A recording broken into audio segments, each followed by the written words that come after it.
आज जो हालात संभल और प्रदेश और देश के अंदर पूरे मुल्क में है, किसी से डरे छुपे हुए नहीं है। और जो योगी महाराज जब बिलारी में आए थे, आज हमारे नेता माननीय अखिलेश यादव जी आए थे, तो परसों 26 तारीख में वहां पे बुलडोजर का प्रदर्शन किया गया। वो डर और खौफ दिखाना चाहते थे हमारे दिलों के अंदर, लेकिन गलतफहमी के शिकार है। हम सिर्फ अल्लाह के सिवा किसी से डरते नहीं, और इंशाअल्लाह इस इलेक्शन के अंदर तुम्हारा इंजन फेल करने का काम करेंगे। जब इंडिया गठबंधन की सरकार बन जाएगी तो प्रदेश की हुकूमत भी, मुझे उम्मीद है, ज्यादा लंबे टाइम तक अपनी बैसाखी पे टिक नहीं पाएगी। आज हम सबको ऐतिहासिक फैसला लेना है कि एक एक वोट सिर्फ अपने वोट को नहीं देना, बल्कि हमें ये सीख भी लेनी होगी। मैं तो मुसव्विर हूँ, मेरे फन का तकाजा ये है, मैं तो मुसव्विर हूँ, मेरे फन का तकाजा ये है, मुझे दुश्मन की भी तस्वीर बनाना होगा।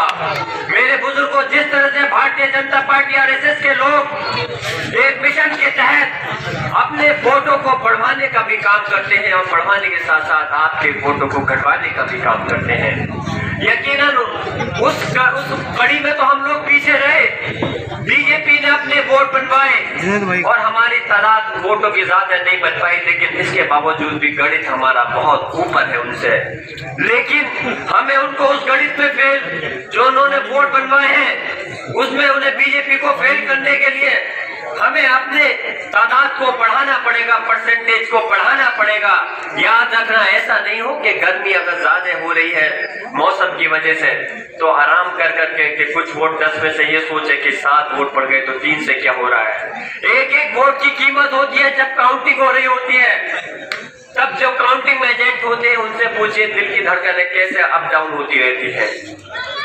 जो ईवीएम मशीन होती है, ईवीएम मशीन नहीं, ऐसा लगता है जैसे ईसीजी मशीन है जो बीप के साथ चलती रहती है। इसलिए मेरी दरखास्त है, एक एक वोट और वोटों की परसेंटेज बढ़ाते हुए अपने इतिहास को बनाना है। और यकीनन आज जब दादा मोहतब का टिकट था, सिर्फ संभल ही नहीं, सब जगह यही ख्वाहिश थी, जो हालात प्रदेश और देश में थे, कि भट्ट साहब फिर से एक बार चुनाव जीत करके पार्लियामेंट में पहुंचे और हमारी क़यादत करें। लेकिन अल्लाह को कुछ और मंजूर था।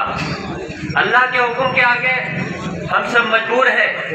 यकीनन आज दादा मोहतब की कभी बेपनाह गलती है, और वो सिर्फ मेरे ही सरपरस्त नहीं थे, आप सब लोगों के सरपरस्त थे, और सिर्फ आप लोगों के भी नहीं बल्कि पूरे प्रदेश और देश में जो भी उनसे मोहब्बत करता था सभी की सरपरस्ती करते थे।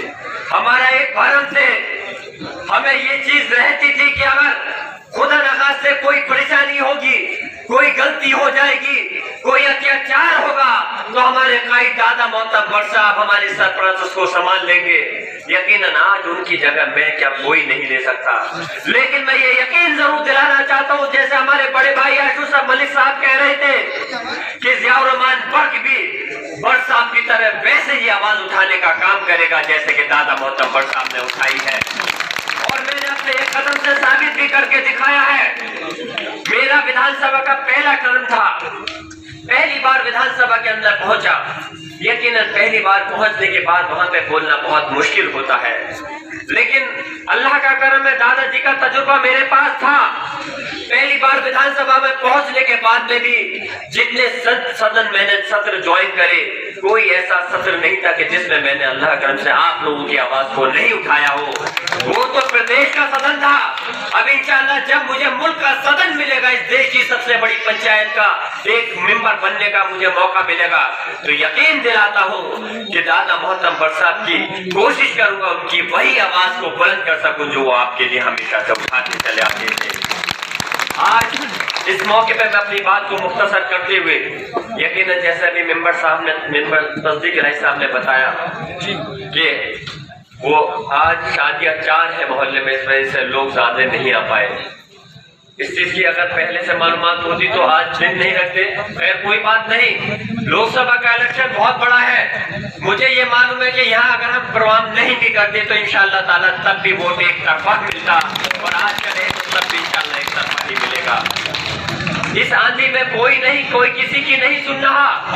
अगर बीजेपी के लोग किसी प्रधान पर, किसी राशन डीलर पर दबाव बना करके अगर फोटो खिंचवा रहे हैं तो यकीन जानना, मैं इस बात को पूरी मजबूती के साथ कह सकता हूँ, वैसे तो उनका दिल भी गवारा नहीं करेगा, लेकिन अगर वो दबाव बनाने के भी प्रयास कर रहे हैं, चाहे घूम के देख लेना कहीं भी, तो कोई उनकी पार्टी है या उनके लोग हैं, कोई सुनने वाला नहीं है। ये इलेक्शन कोई विधानसभा या मैं तो कह रहा हूँ लोकसभा का भी आम इलेक्शन नहीं है, ये इलेक्शन आम जनता का इलेक्शन है, पूरी कौम का इलेक्शन है। और सब लोग चाहते हैं इस बीजेपी का सूपड़ा साफ कर करके माननीय अखिलेश यादव जी के हाथों को मजबूत करते हुए इंडिया गठबंधन की सरकार को बनाना है, इस बीजेपी के घमंड को तोड़ना है। मैं अपनी बात खत्म कर रहा हूँ और याद रखना, जो कुर्बानी, जो परेशानी इस बीजेपी के टाइम में हुई है वो आपको ज्यादा बताने की जरूरत नहीं है। चाहे आजम खान साहब को जेल में डालकर, उनके पूरे परिवार को जेल में डालकर जो किया गया है, चाहे हमारे शाहबुद्दीन साहब हो, अतीक अहमद साहब हो, मुख्तार अंसारी साहब हो, जो उनके साथ में जो सूरत हाल हुई है कोई उनको भूल नहीं सकता। मेरी गुजारिश है आप सब लोगों से, कसम है आप लोगों को कि उनकी कुर्बानी क्यों जाया मत होने देना और इस भारतीय जनता पार्टी का सूपड़ा साफ होकर निकल देना। मैं अपनी बात यही खत्म कर रहा हूँ। अगर आप ये वीडियो YouTube पर देख रहे हैं तो हमारे चैनल को सब्सक्राइब करें और बेल आइकन को दबाना ना भूलें। अगर आप Facebook पर ये वीडियो देख रहे हैं तो हमारे पेज को लाइक करें।